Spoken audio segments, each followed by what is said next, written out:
Hi everyone, কেমন আছো তোমরা সবাই? সেঁওতি স্টোরিজের একটা নতুন ব্লগে তোমাদের সকলকে জানাই সুস্বাগতম আর অনেক অনেক ভালোবাসা।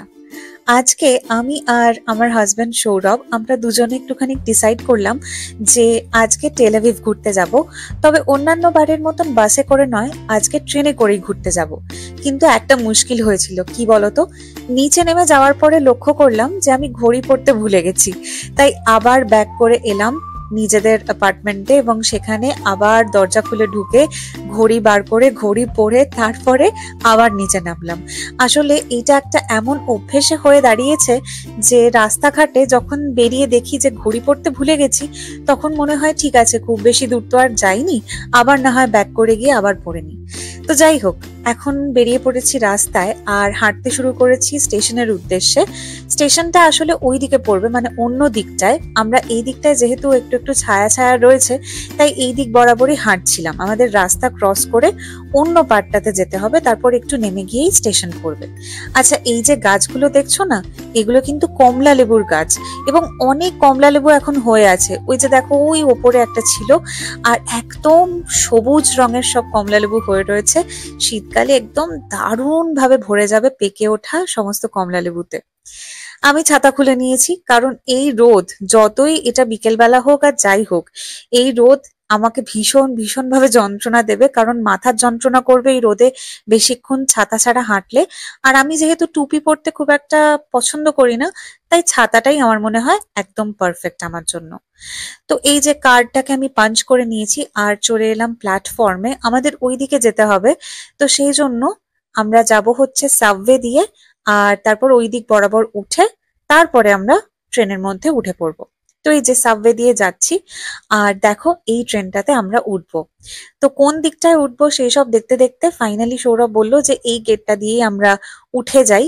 এই ট্রেনটাতে দুটো তলা রয়েছে, আমরা এসেছি ওপরের তলাটাতে, আর নিচের তলাটা একদম প্ল্যাটফর্মের লেভেল ওয়াইজ রয়েছে। যেটা আমরা ফেরার সময়তে নিচের তলাতে বসেছিলাম, সেটা তোমাদের সঙ্গে অবশ্যই শেয়ার করব। তবে তার আগে বলি যে ওপরের তলাটাও কিন্তু বেশ ভালো, তবে বেশি উচ্চতায় মনে হবে না, কারণ এইরকম উচ্চতাতে আমরা নর্মালি আমাদের দেশের ট্রেনে কিন্তু উঠে থাকি। আর এই কারটা, যেটাকে রাফ কাফ বলা হয়, এটা কিন্তু বাসেও চলে, অ্যাট দ্য সেম টাইম ট্রেনেও চলে। মানে একটা কার্ডেই ট্রেন আর বাস দুটোই কিন্তু অ্যাভেল করা যায়। তো দেখো, ট্রেন চলতে শুরু করে দিয়েছে আর আমি একটা অসাধারণ কমেডি করেছি। সেটা হলো, সৌরভকে যেখানে তুমি দেখছো যে বসে রয়েছে সৌরভ, এখানে আমি ফার্স্টে বসেছিলাম। বসার পরে আমি ভাবলাম যে ট্রেনটা কোন দিকে যাচ্ছে, আমার দিকে যাচ্ছে নাকি উল্টো দিকে যাচ্ছে। উল্টো দিকে যখন দেখবে যে ট্রেন যায়, মাঝে মধ্যে একটু মাথা ঘোরানোর সমস্যা হয়, তো আমি সেই জন্য আবার উল্টো দিকে গিয়ে বসলাম। সেখানে বসার পরে আমি দেখছি যে ওমা, ট্রেনটা তো আমার পেছন দিকেই যাচ্ছে, তাহলে ভুল হলো। সৌরভ বলছে ঠিক আছে, তাহলে তুই চলে আয়। আলাম না, ঠিক আছে, বসেছি যখন বসেই থাকি। তারপরে দেখলাম যে ট্রেনটা চলতে শুরু করেছে যখন, তখন মুখে প্রচন্ড রোদ আসছে, তখন পাশের সিটটাতে গিয়ে বসলাম। সেখানে বসার পরেও দেখছি যে আবার রোদ আসছে, তখন আবার সৌরভের পাশে গিয়ে বসলাম।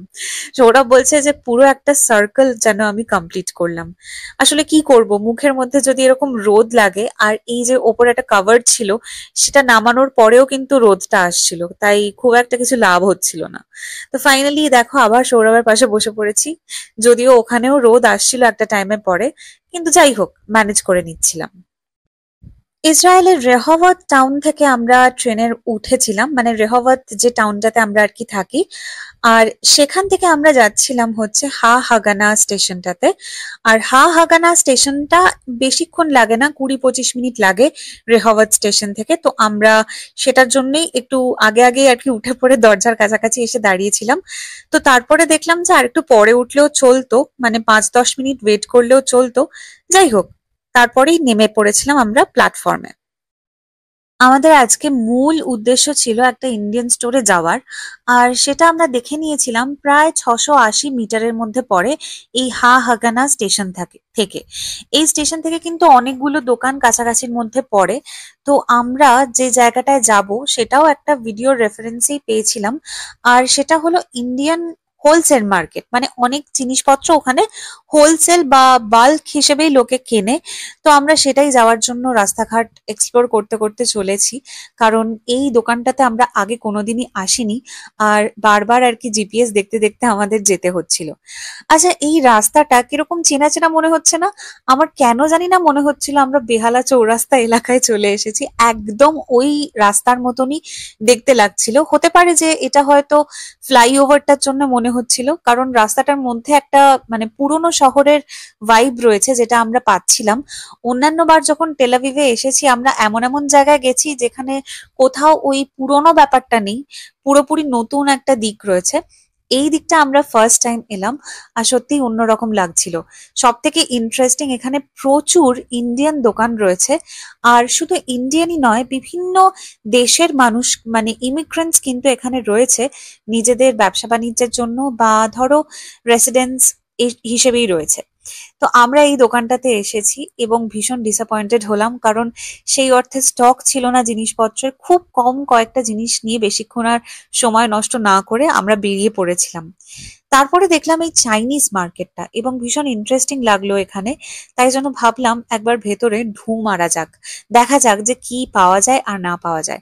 আর ভ্যারাইটির এখানে নুডলস রয়েছে, মানে কি বলবো, এত রকমের নুডলস আমরা সত্যি সচরাচর খাই না। আর মনে হয় যে ঠিক আছে নি, কিন্তু তারপরে আবার ভাবি যে ঠিকঠাক মতন রান্না করতে পারবো তো, কারণ এখানে প্রচুর রাইস নুডলস, তারপর গ্লাস নুডলস, এই সমস্ত কিছু রয়েছে। বিভিন্ন রকমের সস রয়েছে, কিন্তু আমাকে সৌরভ প্রথমেই বলে দিল যে দেখ, সস কিন্তু এখান থেকে নেওয়া যাবে না, কারণ যেহেতু কাঁচের বোতল, এগুলো নিয়ে আবার বাকি আমরা কখন বাড়ি ফিরবো, তাই জন্য এখনই নেওয়ার কোনো দরকার নেই। আমরা বাড়ির কাছাকাছি কোনো দোকান থেকে হয়তো সস জাতীয় জিনিস পেয়ে যাব। তবে যদি নুডলস নেওয়ার থাকে তখন কিন্তু এটা নেওয়া যেতে পারে। তো আমি ভাবলাম ঠিক আছে, তাহলে একটু নুডলসই না হয় নিয়ে নিই। তার পাশে আরেকটা দোকান দেখলাম, সেটাও একটা চাইনিজ মার্কেট, এবং সেখানে প্রচুর রকমের সমস্ত ইউটেন্সিলস রয়েছে। আমার ইদানিং কালে বিভিন্ন রকমের এরকম বাসন দেখে খুব কিনতে ইচ্ছে করে। আবারও এগুলো যেহেতু কাচের, সৌরভ বলল যে এগুলো নিয়ে এখন হাঁটাহাঁটি করা খুব মুশকিলের হয়ে যাবে, সেই জন্য আর এদিকে হাত বাড়ালাম না। এইদিকে রাস্তাটা কিন্তু একদম অন্যরকম, মানে এখানে যে বাড়িগুলো রয়েছে সেগুলো দেখেও আমাদের কেমন যেন মনে হচ্ছিল যে এই ধরনের বাড়িগুলো কিন্তু আমরা আগে কোনোদিন দেখিনি। আর একটু আগে যেটা বললাম যে বিভিন্ন দেশের, বিশেষ করে ভারতবর্ষের প্রচুর মানুষ এখানে রয়েছে যারা বিশেষ করে এখানে ব্যবসা চালায়, সেটাও কিন্তু আমরা প্রথমবারই এক্সপ্লোর করলাম এই দিকটাতে এসে। যেমন যাওয়ার সময়তেই গোর্খা কিচেন বলে একটা দোকান পড়লো, যেখানকার মালিক কিন্তু আমাদের সঙ্গে খুব ভালোভাবে কথা বললেন, এবং সত্যি বোঝা গেল যে তিনিও ভারতবাসী। আর সত্যি মনে হলো যে ঠিক আছে, নিজের দেশের লোকজনের এত কাছাকাছি আমরা চলে এসেছি। সত্যি এই দিকটা না এলে হয়তো জানতে পারতাম না যে এত জনের বাস এখানে রয়েছে। এরপরে যে দিকটায় যাচ্ছি সেটা মোটামুটি অফিস পাড়া বলা যেতে পারে, কারণ প্রচুর হাই রাইজ বিল্ডিং এখানে রয়েছে, যেগুলো দূর থেকে বেশ কিছু কোম্পানির নামও দেখা যাচ্ছিল। বিশেষ করে এই দিকটায় দেখো, অনেকগুলো এরকম বিল্ডিংস রয়েছে যেগুলো দেখে বোঝাই যাচ্ছে যে একদমই কর্পোরেট অফিসের বিল্ডিং। একটা দুটো অফিস তো আমরা হয়তো আগে নামও শুনেছি, মানে এরকম অফিসও রয়েছে আর কি এই চত্বরটাতে। সত্যিই দেখে খুব অন্যরকম লাগছিল, আর এতটাই পরিপাটি করে সাজানো এই দিকটা, আমরা সত্যি এর আগে কখনো এখানটায় এসে পৌঁছইনি। যতবারই আমরা টেলাভিভে এসেছি ততবার মোস্ট অফ দ্য টাইম আমরা সি বিচেই গেছি, আর সেখানেই ম্যাক্সিমাম সময়টা কাটিয়েছি। তবে এই দিকে কোনোবারই আসা হয়নি, আর এটাই প্রথমবার।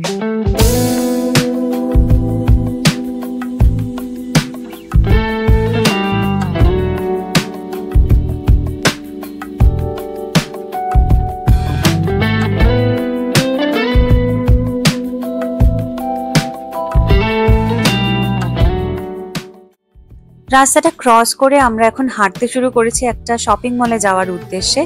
সেই মলটায় আমরা আগেও একবার দেখেছিলাম, তবে সেটা ছিল একটা স্টেশনে নামার পরে, এবং সেই স্টেশনটা যেহেতু অনেকটাই দূর, তাই সৌরভ বলল যে এক হতে পারে আমরা আবারও ট্রেনে উঠে সেই স্টেশনটাতে গিয়ে নামি যেখানে মলটা কাছাকাছি পড়বে, আর দুই হতে পারে আমরা হাঁটি।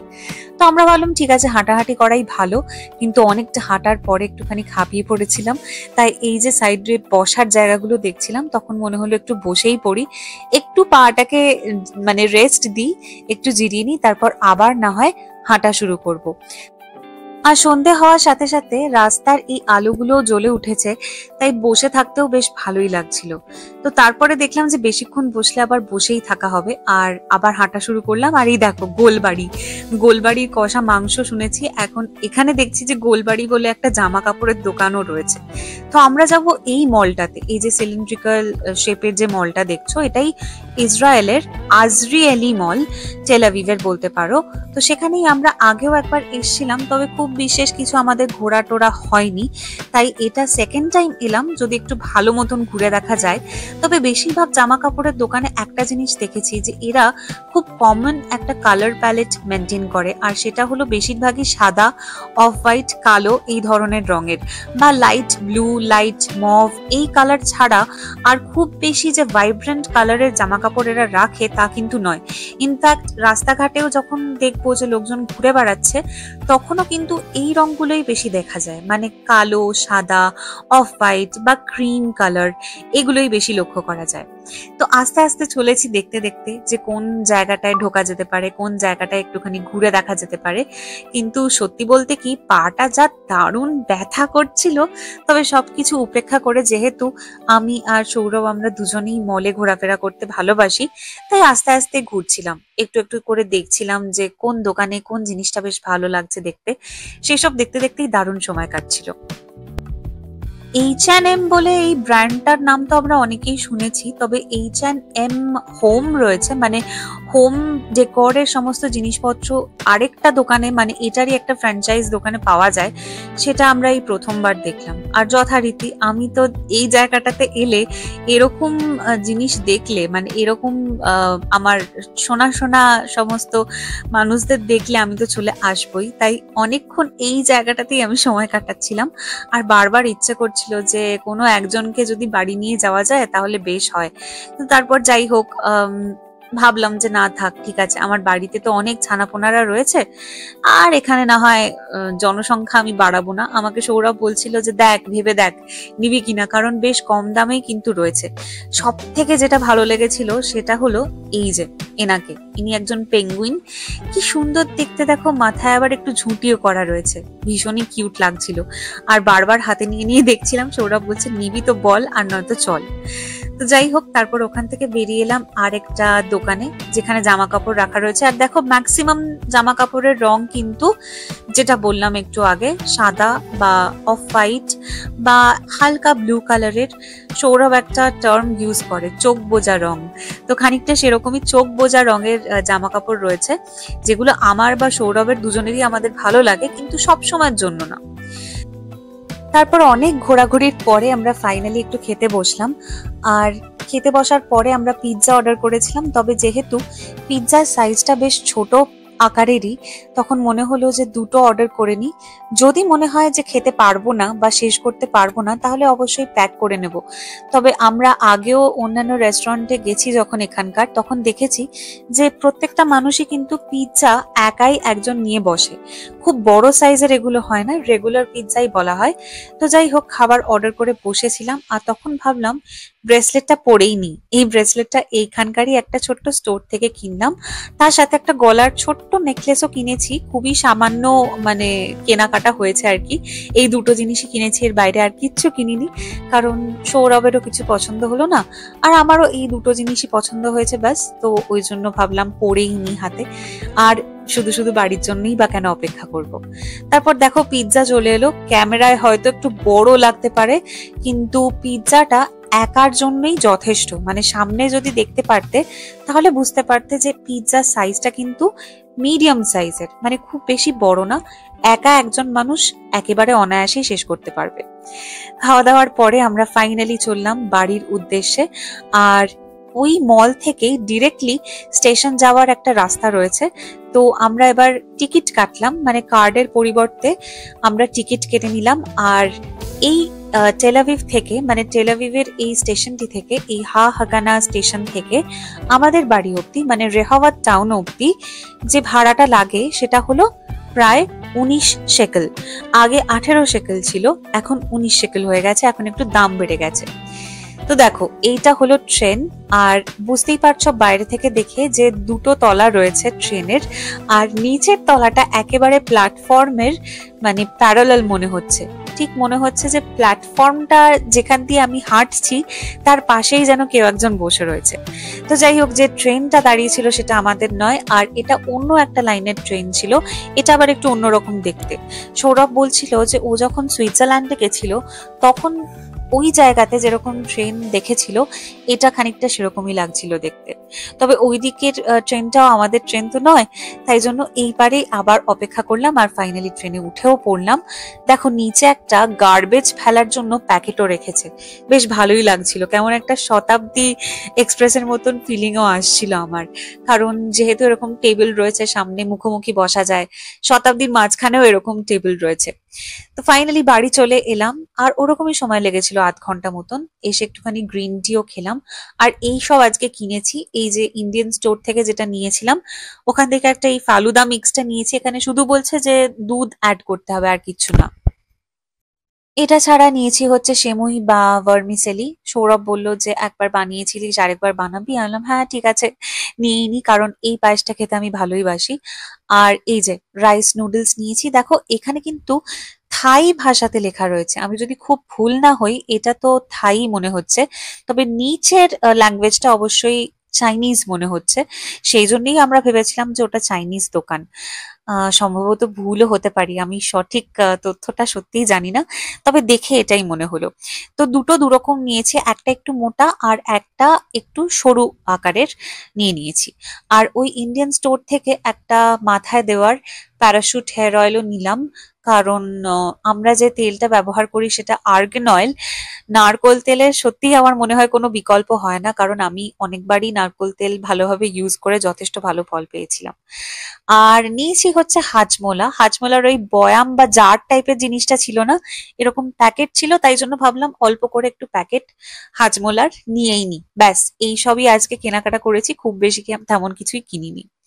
তবে সব থেকে টেরিফাইং জিনিস যেটা সৌরভ বলল, যে ঘরেতে একটি টিকটিকি ঢুকেছে, আর আমি যে টিকটিকিতে কি পরিমাণ ভয় পাই, যারা আমাকে খুব ক্লোজলি চেনে তারা একদমই জানে যে আমি সাংঘাতিক সাংঘাতিক ভাবে ভয় পাই হচ্ছে টিকটিকি দেখলে।